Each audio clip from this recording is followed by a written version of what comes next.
If we go back in time and remember that Apple released their first Apple Pay feature in October 20th of 2014, exactly the same day, but 5 years later and a couple of months earlier, on August 20th of 2019, they released the Apple Card, which is a credit card service that currently, when you buy Apple products from there, you can do installments, so that way you don't have to pay the full price of a product. And you also get 3% cash back from buying an Apple product on site.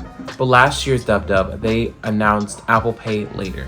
Apple Pay Later is basically Apple's version of like Klarna and Afterpay and those types of services. And when Apple announced this, it took the financial world by storm, because this is now adding their own security, their own seamless integration into the Apple ecosystem with software.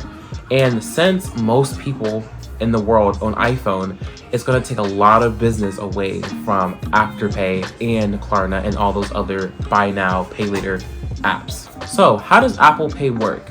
Apple Pay is where you can buy something now and you have two options to choose from.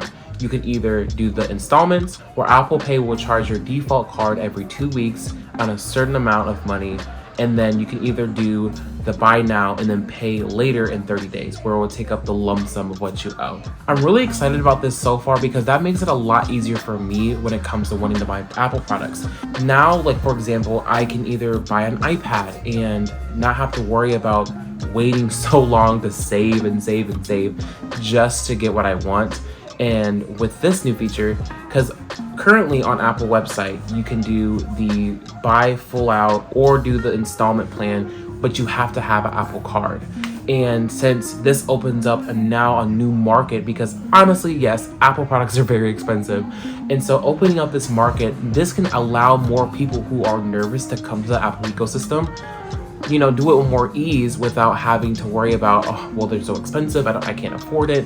But I think this is going to open up a lot of more opportunities for people to buy iPhone and all types of Apple products. Apple Pay Later has only been released to certain users to try it out for themselves. So make sure you guys search how it's been working out for those who have been using Apple Pay Later and their experience. When it comes to using Apple Pay Later, there's no fees when using it, but you have to be careful because it will charge your default card. And if there is a late payment, then there could be some fees related to that. So make sure when you're using it, you have your money ready so it doesn't add any extra fees. So being careful of not missing payments because it could affect your credit score.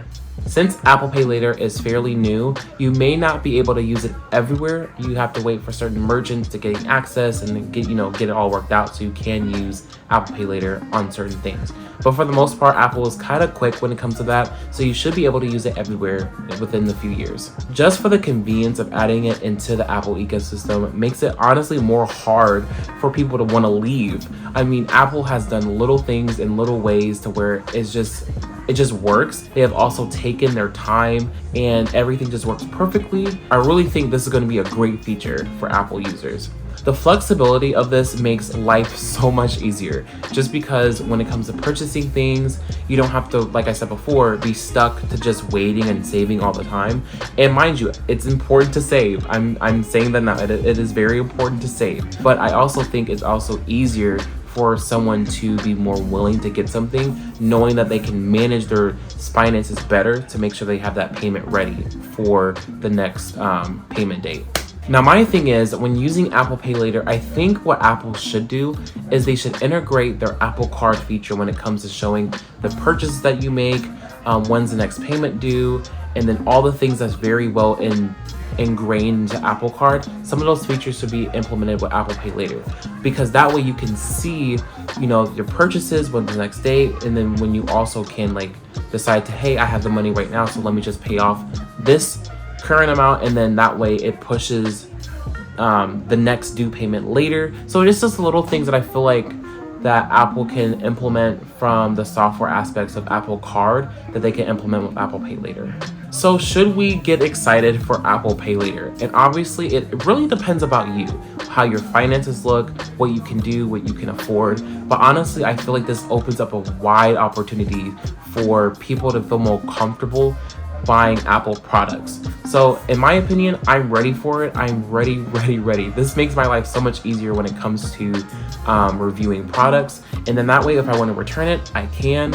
And if not, then I can keep it and still do the monthly payments. So I feel like when it comes to tech YouTubers that are just starting out like me, it will make their lives easier when it comes to getting products to review them. Thank you so much for choosing Elijah Plus today. I hope you enjoyed this video. Make sure to like, share, and subscribe, and I'll see you in another video.